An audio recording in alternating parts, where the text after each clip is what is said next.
भैया आता सगळं आपल्या मनासारखं होणार बघा. हो चक्क नाना शीतलचे पत्र घेऊन आपल्या घरी. आता आपलं काम झालं समजा. नाना तयार आहे, शीतलच्या घरचे पण तयार आहेत, पण शीतल तयार होईल का याचं टेन्शन आले. अहो पण शीतल काय नानांच्या शब्दाबाहेर आहे. आई साहेबांना शीतलच्या घरी पाठवून पत्रिका जुळल्याचं लवकरात लवकर सांगायचं. आजच्याच आई साहेबांना शीतलच्या घरी पाठवतो. भैया आज नको, उद्या पाठवू. आज जर पाठवलं ना तर आपल्याला गरज आहे असं होईल. There you are. उद्याच पाठवतो. हा मी आलो जरा जाऊ ना. हा भैया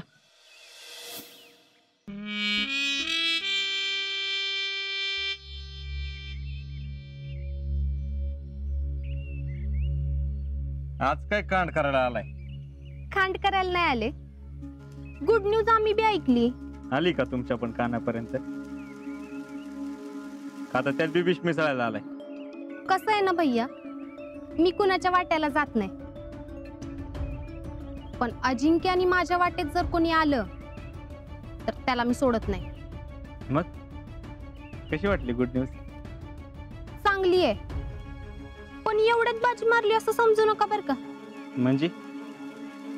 म्हणजे हे सगळं जे काही चाललंय ते शीतलला न सांगता चाललंय, म्हणून बरोबर चाललंय असं वाटतंय.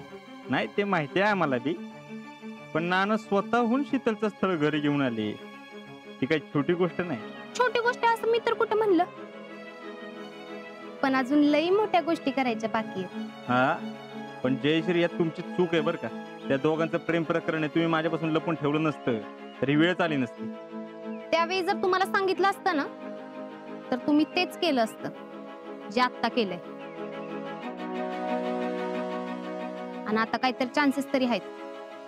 तवा कळलं असतं ना तर सगळं संपलं असतं. तुमच्या डोक्यानं गेलं तर शीतल तर तुम्हाला मिळणारच नाही, पण आमचा अजिंक्य बी मला मिळणार नाहीत. चालवा तुमचं डोकं चालवा, पण परत आमच्याबरोबर गेम करू नका. भैया साहेब, एक गोष्ट कायम लक्षात ठेवा, तुम्हाला तुमचं प्रेम मिळवण्यासाठी आणि मला माझं प्रेम मिळवण्यासाठी आपल्या दोघांना बी एकमेकांची गरज आहे. तेव्हा आता मी काय सांगते ते नीट लक्ष देऊन ऐका. अजिंक्यचे मित्र आले होते ट्रेनिंग सेंटर मधले. मग बोलता बोलता त्यांच्याकडून घरच्यांना समजलं की अजिंक्यांनी एक मुलगी पसंत करून ठेवली. म्हणजे आजीने घरी सांगितलं होय? वय, पण अजून मुलगी कोण आहे ते नाही सांगितलं. ट्रेनिंग संपल्यावर त्यांची कसम परेड असती. जयश्री, तिकडे ट्रेनिंगला काय असतं कसं असतं हे नका सांगू आम्हाला, पॉइंट वर या. पॉइंट वरच येते. कसम परेड झाल्यावर ती दोघं बी आपापल्या घरी सांगणार आहेत. ती मुलगी कोण आहे ते ट्रेनिंगला जायच्या आधी अजिंक्यांनी मला सांगायचं कबूल केले. ती सगळी हिस्ट्री जाऊ द्या, आम्ही काय करायचं ते सांगा. हिस्ट्री माहित असल्याशिवाय ती हिस्ट्री पुसता येत नाही. तर आता मी काय सांगते ते ऐका. आज मी अजिंक्यांना सांगणार आहे की माझं त्यांच्यावर प्रेम आहे. त्याला सांगून काय उपयोग आहे का? तू नाहीच म्हणणार रे. त्याच्याशी तुम्हाला काय मतलब नाही. बर, हे सगळं तुम्ही मोबाईल मध्ये शूट करायचं. शूट करून काय लोणचं घालायचंय? लोणचं घालायचं का त्याचं काय करायचं ते वेळ आल्यावर कळलंच. बर, केलं शूट. पुढं? आणि हा, फक्त शूट करताना तुम्हाला कुणी बघणार नाही याची काळजी घ्या बर का. का बरं? नाही म्हणजे चोर समजून आमचा अजिंक्य तुम्हाला बी तुडवत्याल. तुमच्या माणसांना तुडवलं तसं. येऊ का? रात्री फोन करते, तवर बाकीची तयारी करून ठेवा. आणि एक गोष्ट, हे तेवढं महत्वाचं आहे म्हणून मी स्वतः सांगायला आले. तर आता हे काम करायला बी तुम्ही स्वतःच या. भाडोत्री नका पाठवू. टॅलेंट, हे जयश्री काय म्हणती त्याबद्दल तुझं काय मत आहे? हिच्या डोक्यात जो काय प्लॅन आहे ना तो फेल होईल असं वाटत नाही. पण हे प्रकरण आपल्या अंगलटीला असं वाटत नाही ना? नाही भैया, अहो ही तिच्या आईसारखीच बिलंदर आहे. हिच्या डोक्यात नक्कीच काहीतरी चाललं असणार. ठीक आहे, बघू जयश्री काय खेळ खेळी तिथे.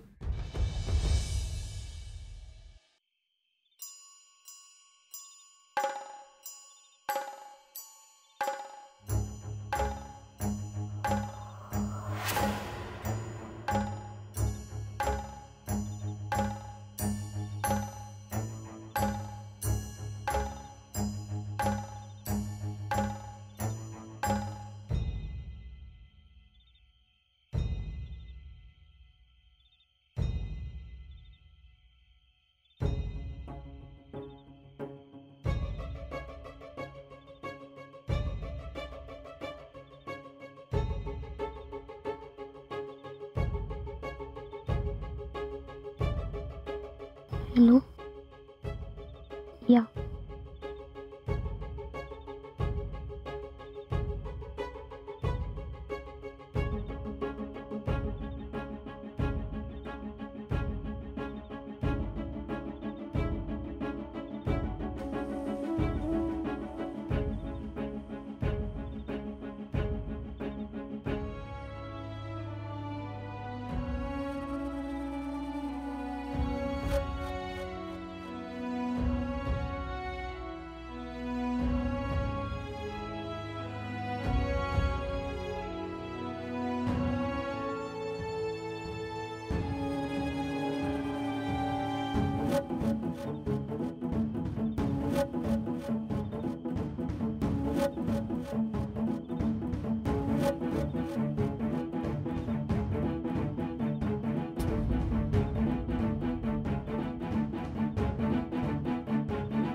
जेडे, काय झालं?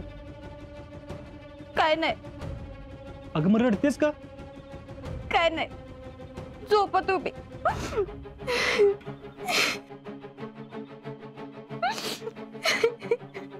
जेडे, अगं काय झालं कळल का?